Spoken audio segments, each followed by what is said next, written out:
Talk about some of the themes about meditation practice, like developing the right view,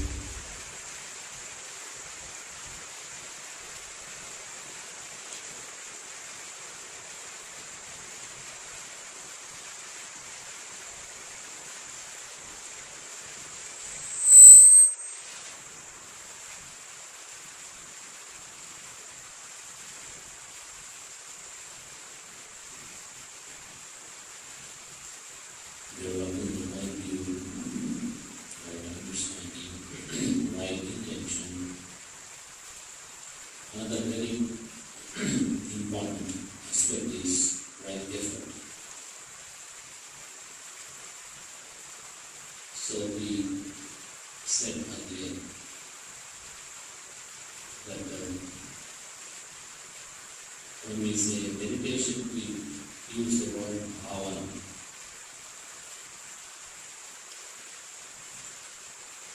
Bhavana is comprehensive development of mind.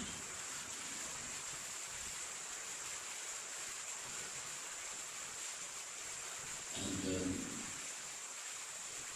mind can be developed through various means. So sitting meditation or walking meditation, these are some of the things that is essential to develop the mind. Along with that, we also have to have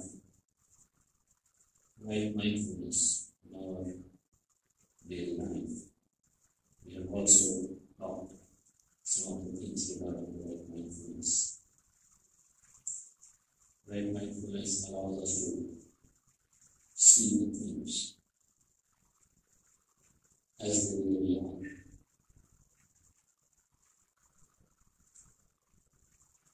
And then this right effort. Right effort is, there are these 4 types of right efforts.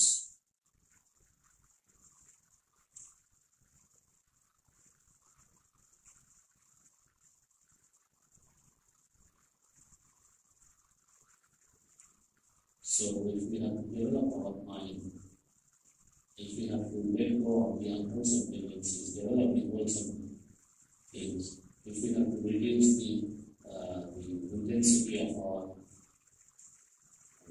mental defilements, mental pollutants, then we have to also practice these 4 right efforts regularly. This first one is called samvara, restraining against unwholesome tendencies. So our mind will have wholesome thoughts, wholesome tendencies, unwholesome thoughts, unwholesome tendencies.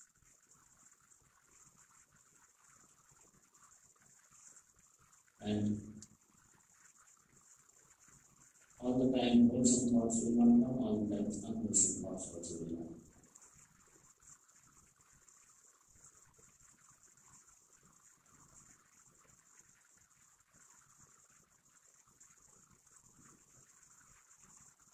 Now when unwholesome thoughts come, we also have to be mindful of it, that it is coming. When greed is coming, it is coming. When hatred is coming, it is coming. When jealousy or selfishness or stinginess or arrogance or whatever it is, whenever it is coming, we have to be aware and restrain, not to entertain it.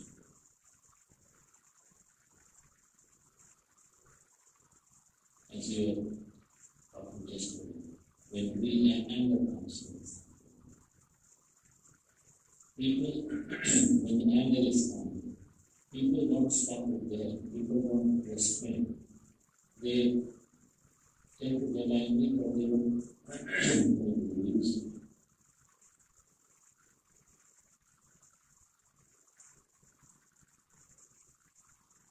They don't try to reduce it. They do only increase. So restraint against unwholesome thoughts, unwholesome tendencies. This is one level of changing unwholesome. One level of changing the unwholesome tendencies that we have in our mind. But to do that, also we have to understand if the unwholesome thought is coming, unwholesome tendency is coming, we should be knowing that. Without knowing that, we cannot stop it. We should have some idea it is coming. Anger is coming. Hatred is coming. We should have some idea, right?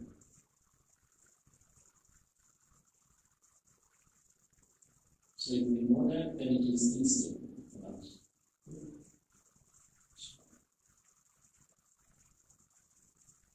Restraint. And then second one is called bond.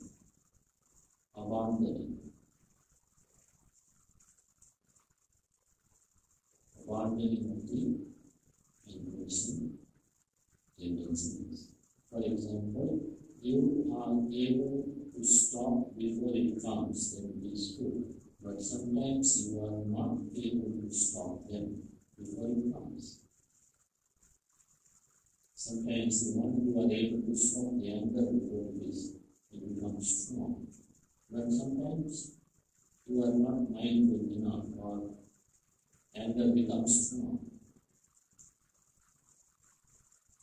Then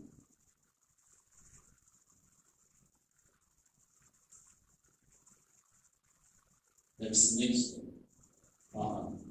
Abandoning. Without power, with awareness. This is anger. This is the strong unwholesome tendency that is there in the mind. And I should say,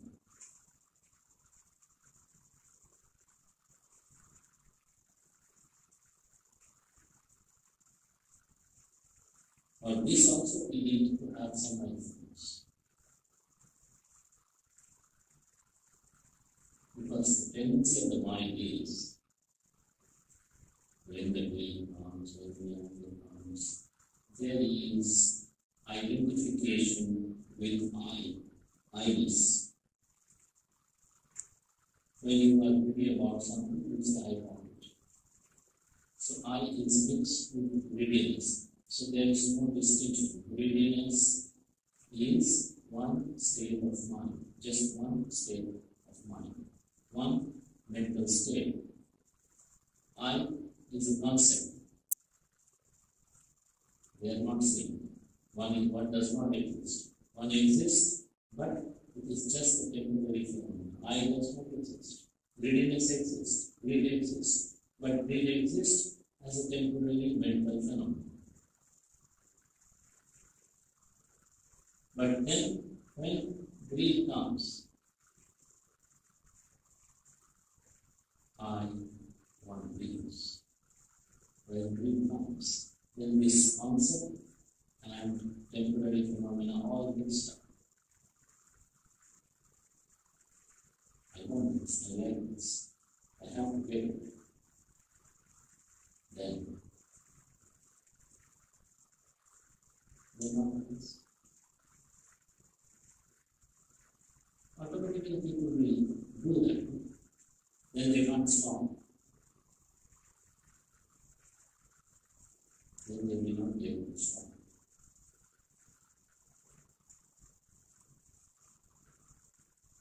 So if we are trying to restrain or abandon unwholesome tendencies, restraining samvara, abandoning bhavana, then we also have to understand at the time of doing these things that these are just mental states. Grief, hatred, or whatever, different mental states, not I, not me, just mental state. When you have anger, somebody is very angry, then his anger and his highness are mixed up together. So he cannot stop being angry. No. Even if some other people were to tell him to stop being angry, he still cannot.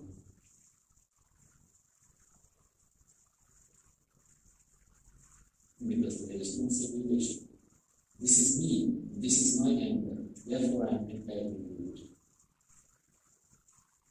Even if other people were to tell anger is bad, you will still not be able to abandon it so easily. That's what happens. People are greedy, people are selfish. That's what happens. Even if other people say, oh, you are selfish, you will still not be able to give up the selfish. Somebody says you are stingy, they will not be able to give up the stingy.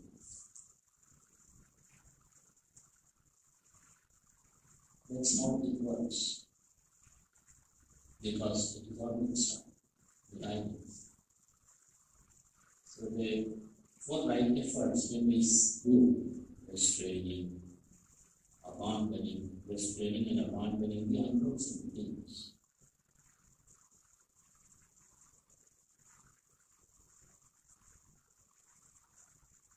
then we have to also understand these are just mental states, come and go.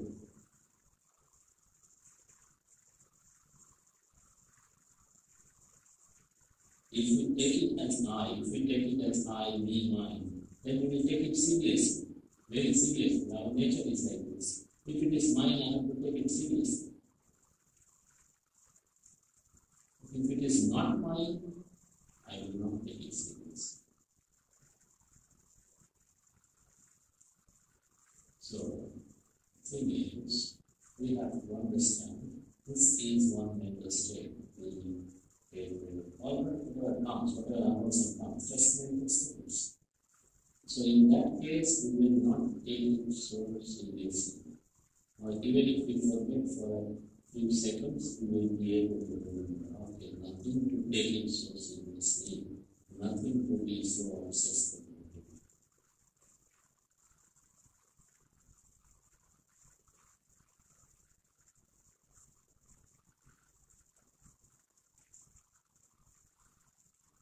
So these are the practices.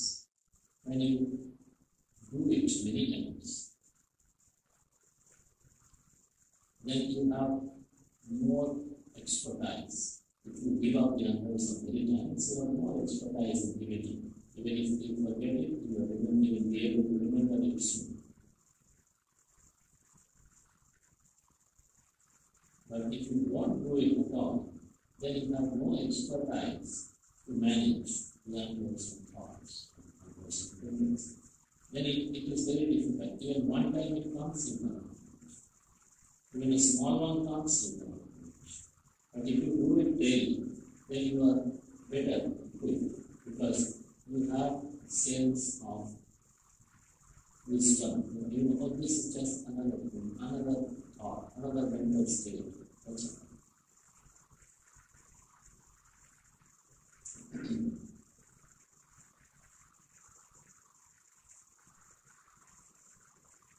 So these two are first two are related to the abandoning of the unwholesome feelings. And with regard to this last third and the fourth, bhavana and anuragya. Bhavana is Again, bhavana means development. Literally, bhavana means development.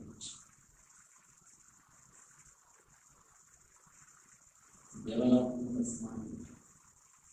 So whatever good things, wholesome things that we are able to practice,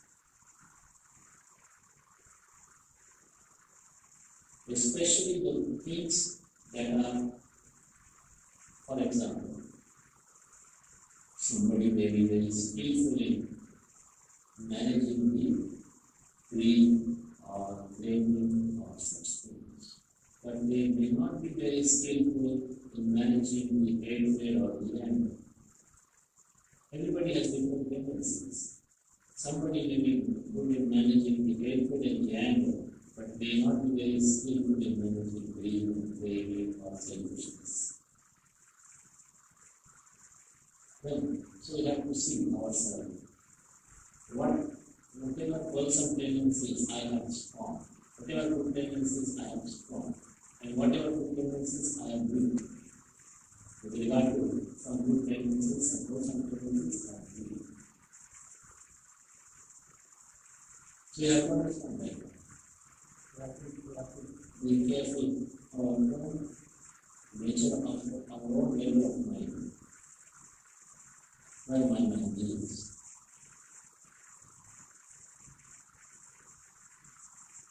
So whatever good we have already developed, good. Whatever good things we have not developed,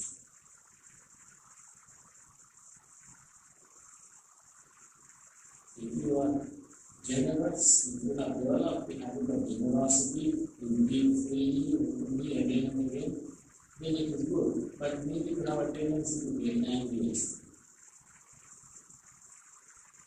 you have to see, I have less greed, but more greed. So what I have not developed, I should develop now.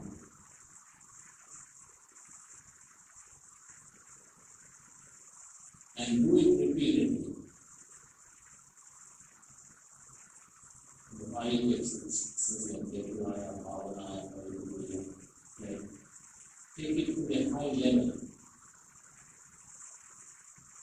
So whatever good things that you are trying to develop, you have to do it again and again and again.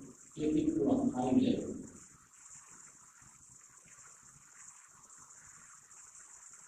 It is important that we take them to a high level.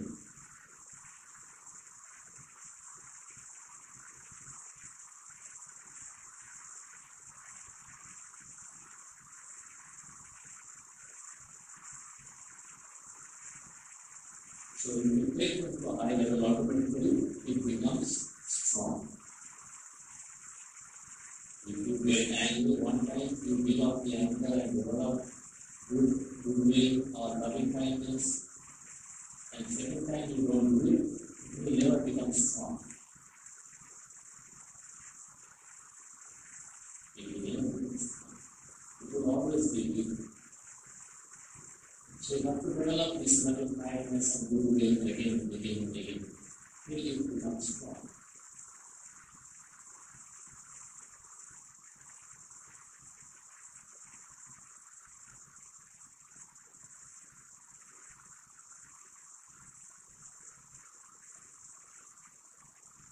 So anything good that you are trying to do,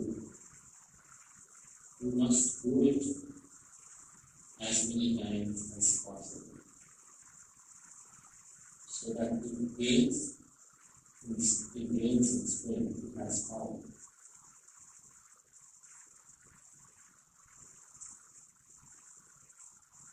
So we are giving your wholesome qualities, we are making your wholesome qualities strong enough, stronger, so that this will give you the power to balance the mind. What happens yesterday, we were talking about anger yesterday. When you have the mind weak, our mind is very hot and burning. Our mind is hot and burning. Automatically there is no stability or peacefulness in the mind.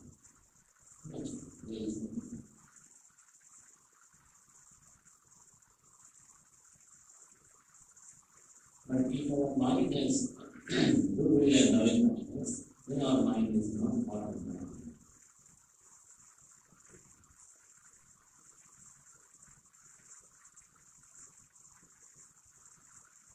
So the tendency of developing anything good is it makes the mind stable and peaceful.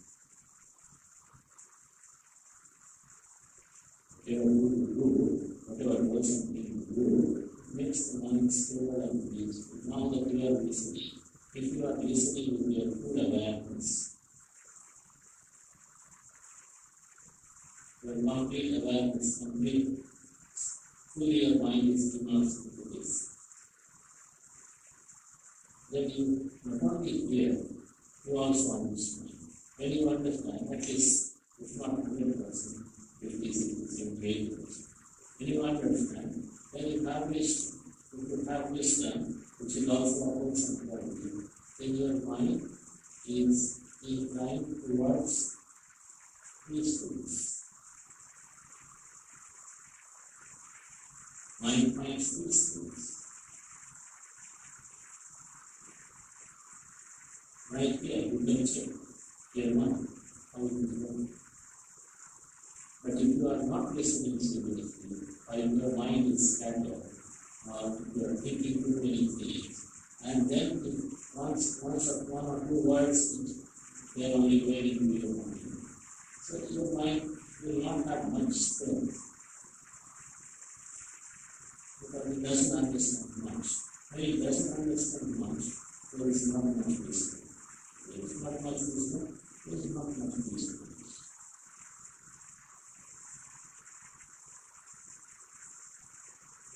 So these are all mental developments.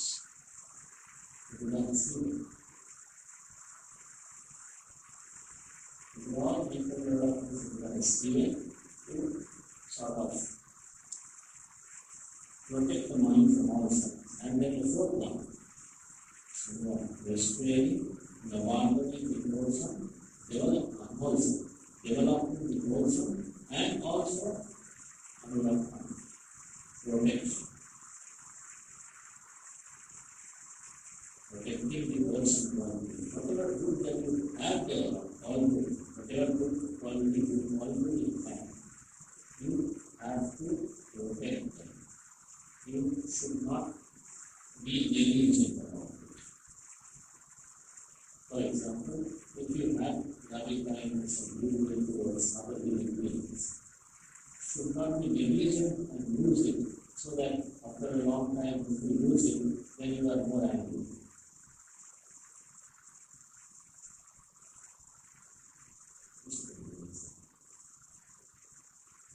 Develop quality. We should also keep it, protect it, not to lose it.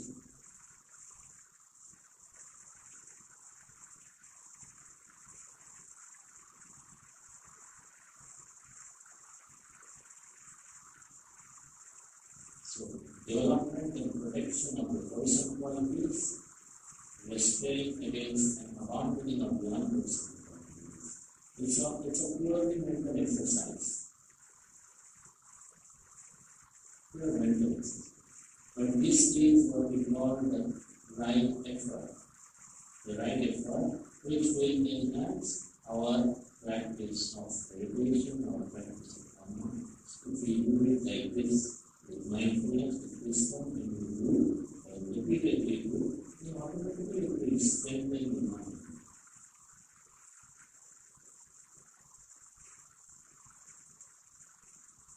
And when you strengthen your mind is more peaceful, then you are able to do more of right effort. For example, if you try to struggle to control your greed for food,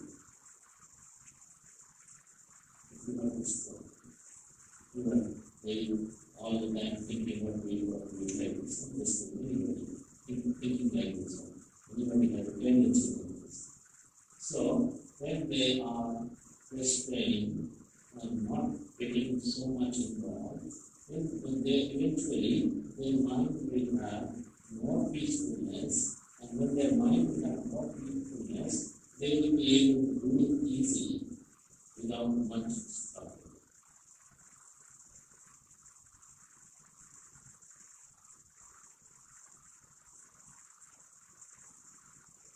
framework. This then for right effort makes our mind stable. When the mind is stable, we are able to practice these 4 right efforts in better manner. By working the cycle.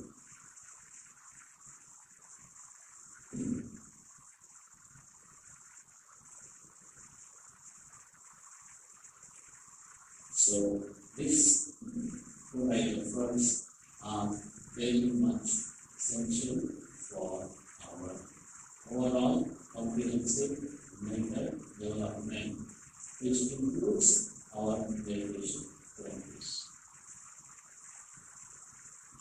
If we really want to succeed here, then we have to develop mindfulness. We have to practice our 4 right efforts on a regular basis. Only then we will be able to be successful in our meditation.